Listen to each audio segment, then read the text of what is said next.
Hello, and Bonjour et merci beaucoup de m'avoir invité à ce colloque. Merci beaucoup au Bois du Casier de m'avoir invité à faire cette présentation. Je suis Kostas Apastorakis, je viens de l'Institut d'informatique de la Fondation pour Recherche et Technologie. En abrégé, c'est FORCE. Aujourd'hui, je vais vous parler du projet Momentos, un projet dans lequel nous cherchons à développer des jeux vidéo sur des sujets difficiles fondés sur les collections de musées et comment, à travers les jeux vidéo, conserver la mémoire culturelle et comment utiliser ces outils pour plaidoyer en faveur d'une justice traditionnelle. Alors, pour parler de ces jeux vidéo, d'abord, je dois vous parler des jeux vidéo inspirés par les musées. Donc, les présentations précédentes ont déjà établi à quel point les musées peuvent réussir à fournir non seulement une collection d'artefacts, mais également un espace d'immersion dans lequel les artefacts culturels et la mémoire des événements passés sont présentés à l'unisson. Ces mémoires, ces souvenirs ne sont pas là seulement pour être racontés, mais également pour stimuler l'empathie et faire réfléchir les visiteurs, se remettre en question aux situations difficiles et réfléchir à si les sujets abordés dans la collection des musées reflètent les injustices modernes et les luttes qui pourraient intervenir et les groupes marginalisés. Les souvenirs peuvent être ancrés dans des objets de la vie quotidienne, et vous le savez. Même un vase peut raconter une histoire spécifique de quelqu'un qui a vécu un événement de première main. Donc, les objets peuvent être considérés comme des témoins des expériences de leurs propriétaires et peuvent ouvrir de nouvelles voies, nous permettant de comprendre à travers l'empathie historique les émotions que d'autres ont ressenties pendant ces moments, ces temps historiques. Et par conséquent, nous pouvons également considérer que ces objets peuvent agir comme agents de changement social. Par exemple, le musée de Anne Frank et le diary, donc le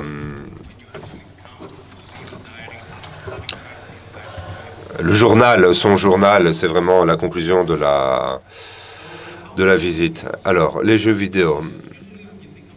Quand on pense aux jeux vidéo, ce qui vient à l'esprit, c'est écouter tout ce qui apparaît à l'écran, n'est-ce pas? Mais il ne s'agit pas le tenant et les aboutissants des jeux vidéo. Au cours des dernières années, les jeux vidéo ont énormément évolué à tel point qu'ils peuvent, de manière réussie, raconter des histoires sérieuses, importantes, qui ont été vécues par des personnes qui ont véritablement existé et permettent de vraiment explorer les émotions humaines. L'intention de ces jeux est de sensibiliser à des événements passés, mais également essayer de déterminer si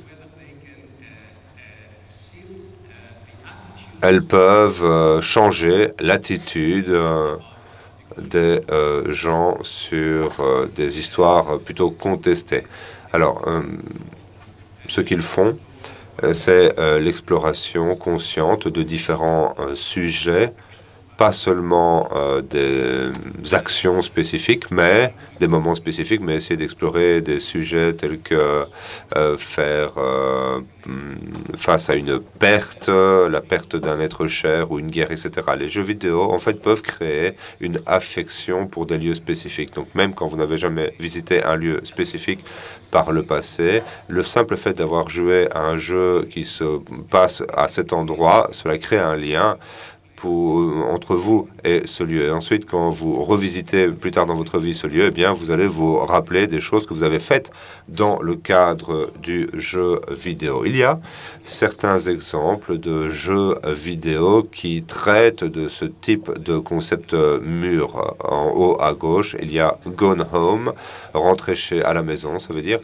C'est un jeu d'exploration qui fonctionne vraiment comme un musée. En fait, le joueur joue le rôle d'une grande sœur qui revient chez elle après un road trip en Europe pour découvrir que plus personne n'est à la maison. Elle doit explorer la maison pour essayer de comprendre ce qui s'est passé aux membres de sa famille.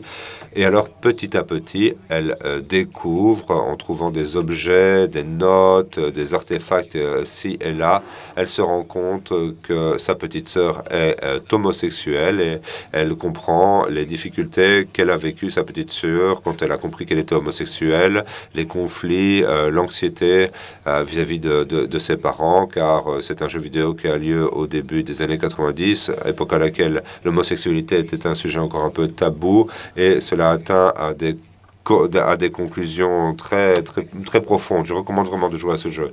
Ensuite, il y a This War of Mine, Ma guerre, un jeu inspiré par la guerre, mais au lieu de raconter l'histoire d'un soldat qui doit tuer tout le monde à l'écran, eh bien, ce que fait ce jeu, c'est raconter l'histoire de personnes qui essayent de survivre dans des zones de conflit. Donc, le joueur devient responsable, à la responsabilité de personnes qui essayent de survivre. Et ce qui est intéressant dans ce jeu, c'est que le joueur apprend qu'il n'y a aucun camp quand on est un civil, il n'y a pas des ennemis et des amis parmi les soldats. Il y a nous qui essayons de survivre et ceux qui essayent de tuer, et ils sont dangereux. Et donc, comment survivre à ce type d'environnement et comment s'occuper de nos enfants dans ce type de contexte. C'est vraiment très puissant comme jeu.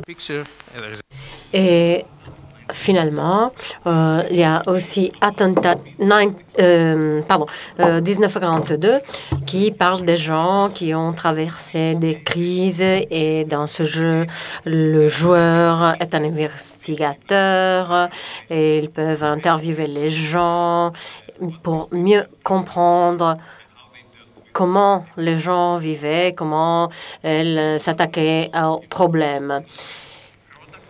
Il s'agit de produits de niche qui avaient été développés pour les écoles. Il s'agit de jeux de succès.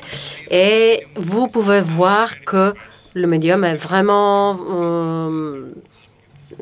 présente des caractéristiques vraiment très variées. On a aussi discuté de l'empathie. Comment peut-on créer l'empathie, ces atmosphères qui peuvent avoir un impact sur la vie des gens? Ce n'est pas très simple comme regrouper des objets.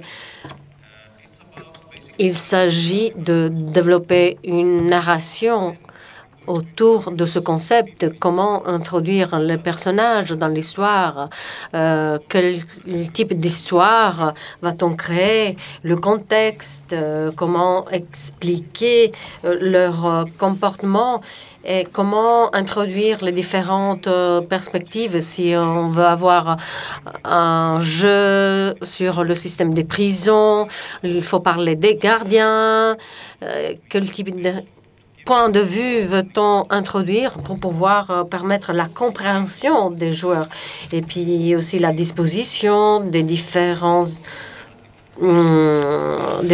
éléments. Ceci dit beaucoup de l'histoire. Et ceci concerne la dernière partie de la visite. Il faut d'abord raconter l'histoire. Ceci concerne la codification des émotions. Il faut créer les expériences émotionnelles, de passer par une salle. Les jeux vidéo sont très similaires à une expérience de ce type. Il y a vraiment des mécanismes très variés qui peuvent permettre aux joueurs de découvrir l'environnement, qui va raconter l'histoire avec les différents éléments. Et il s'agit d'introduire des concepts et la matérialité. Par exemple, si j'ai un objet, par exemple, ce verre, je vais introduire un élément de l'histoire à travers l'expérience. Et si je peux faire en sorte que le joueur prenne le verre en main, comprendre les caractéristiques, le poids, etc., eh bien, c'est un succès. Et si on veut raconter une histoire, est-ce qu'on veut la raconter du point de vue de la victime ou du point de vue neutre, du point de vue de la recherche sur les jeux vidéo et leur potentiel pour contribuer à la création des mémoires, de souvenirs. C'est important pour les musées car les jeux vidéo sont vraiment différents par rapport à l'expérience qu'ils offrent. Et par exemple, ils peuvent attirer des avantages en ce qui concerne les souhaits de l'audience. Et puis, il y a aussi des expériences qui montrent plus ou moins les mêmes émotions, les mêmes modes d'émotion qui peuvent en fait surgir lorsqu'on interagit. Les jeux vidéo ont montré qu'ils peuvent accroître le potentiel de la compréhension lorsqu'on veut apprendre plus. Et donc, lorsque j'ai terminé de jouer, est-ce que je peux encore faire des recherches sur ce que je veux faire? Et alors, pensez à tout ceci et à la recherche et comment il y a vraiment des histoires des musées en Europe, le type d'histoire qu'on peut raconter en se basant sur l'histoire collective, comment on le traduit en pratique, comment les jeux vidéo ne sont pas seulement des médias pour l'éducation, mais on peut atteindre d'autres objectifs. Il s'agit d'une politique pour la justice, c'est-à-dire un moyen pour la responsabilité. Il faut en fait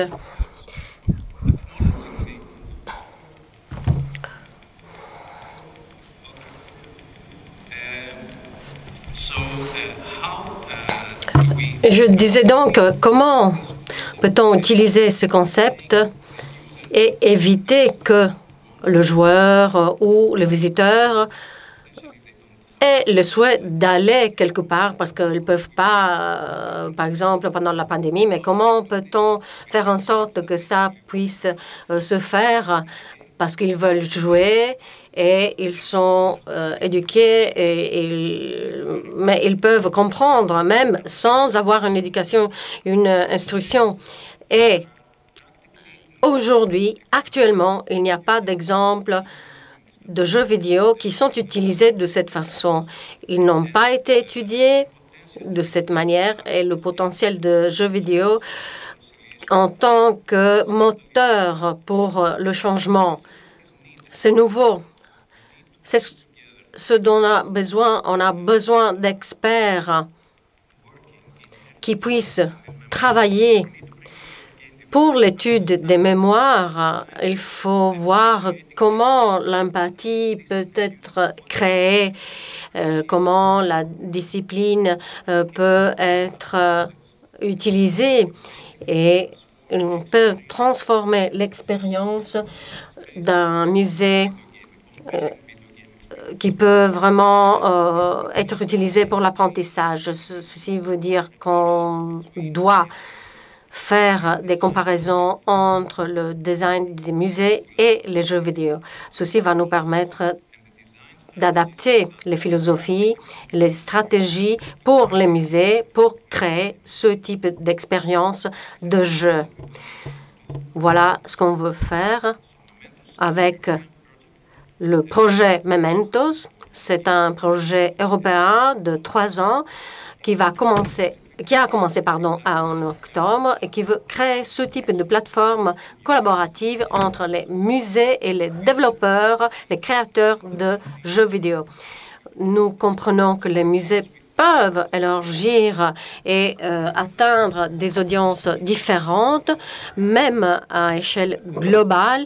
Et on croit aussi qu'il y a beaucoup de possibilités, beaucoup d'histoires qui peuvent être racontées et pour expliquer l'histoire de l'humanité. Il faut savoir qu'on peut raconter ces histoires et il faut donner les moyens pour le faire. Un des résultats sera le design et le workflow avec lesquels on veut combiner la philosophie des mécanismes des joueurs, les exhibitions, les expositions des musées et pour se concentrer pour raconter les histoires et différents types de jeux vidéo. On voudrait avoir 3 jeux différents pour 3 musées différents. Voici notre consortium de musées. On a 2 institutions de recherche en Grèce. On a 2 créateurs de jeux qui sont aussi les créateurs de Attentat 42, dont je vous ai parlé tout à l'heure. On a aussi Cosa Creation, un développeur autrichien. Et tous les coûts sont couverts par une institution de recherche. Et puis, il y a le bois du casier, mais aussi il y a un musée en Bosnie qui raconte l'histoire de la guerre en Bosnie, et Kulatochidvet, qui est une organisation qui raconte l'histoire du régime totalitaire en Russie.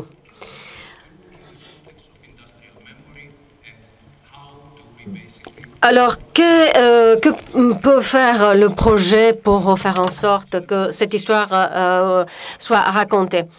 Le bois du casier est un membre à plein titre du projet.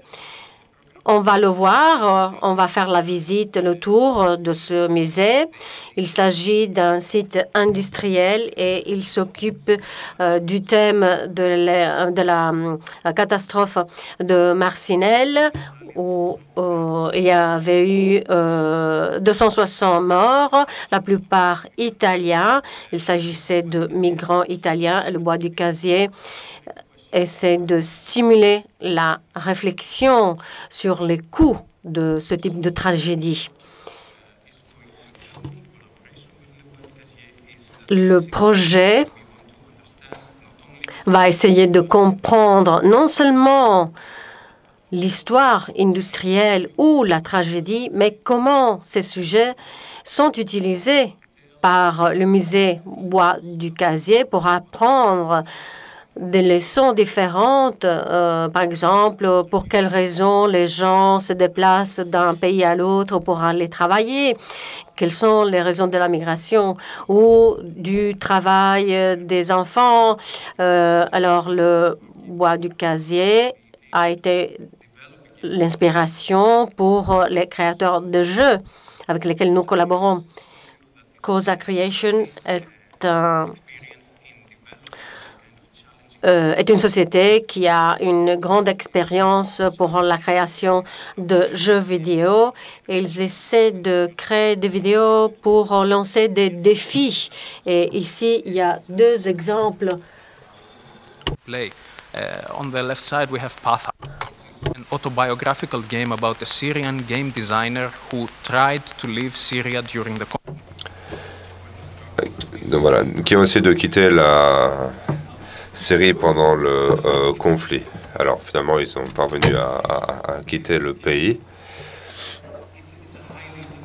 C'est une histoire très émotionnelle que l'on peut vivre gratuitement. Et alors également le jeu The Fallen. C'est un jeu où on doit tuer tout ce qui bouge à l'écran, ça oui. Par contre, quand vous tirez sur quelqu'un, avant que la balle ne le touche, eh bien, vous vivez l'histoire de cette personne. Vous voyez cette personne plus comme un soldat ennemi, mais en tant que père, en tant que mari. Vous le voyez grandir, vous le voyez aimer passivement et activement. Et on se rend compte alors que cette personne est sur le point de mourir. J'en suis la raison, c'est moi qui ai appuyé sur la détente. Et donc, ça donne vraiment une perspective différente du conflit de manière générale et de notre attitude, de notre conception vis-à-vis de la guerre. Donc, des types similaires d'attitudes que nous voulons utiliser dans ce processus. Nous voulons non seulement que les gens soient conscients de leur propre passé national, on ne va pas faire simplement un jeu bois du casier seulement pour que la Belgique y joue, bien sûr. Nous pensons que l'Europe a un passé collectif et que tout le monde, que ce soit en Grèce, en Espagne, au Portugal, doivent savoir ce qui se passe dans les commentaires, doivent pouvoir comprendre quels sujets sont liés aux mineurs, car ils sont pertinents pour nous toutes et tous, et également comment le jeu peut fonctionner comme outil pour répondre à des problèmes contemporains, par exemple la xénophobie ou l'homophobie, comment utiliser le jeu, par exemple, non seulement pour transmettre ces messages, mais également pour mettre le doigt sur les sujets principaux. Comme ça fait quoi d'être dans l'esprit de quelqu'un? C'est quoi d'être dans l'esprit d'un travailleur, d'un mineur? Qu'est-ce que doivent faire les mineurs pour extraire le charbon au quotidien? Et pour cette raison, nous explorons les capacités des jeux de réalité virtuelle. Plusieurs orateurs ont abordé le sujet hier. Ça a la capacité de vous immerger complètement.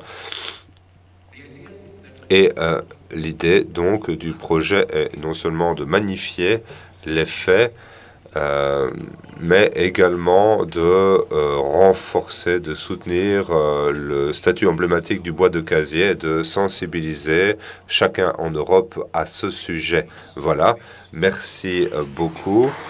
Et vous pouvez nous suivre. Laissez-moi simplement dire que le projet a été lancé au mois d'octobre. On est en train de mettre en place, de construire notre identité en ligne et nos réseaux en ligne. J'espère que dans quelques mois, nous aurons un site web opérationnel. Donc, n'hésitez pas à suivre nos développements, car pour nous, c'est très sérieux. On veut intégrer beaucoup de différentes perspectives et nous prévoyons des activités ouvertes tout au long de l'année, au cours desquelles nous vous invitons à nous aider à travers votre expertise pour faire de ces objectifs des réalités. Merci. Thank you very much. Sorry for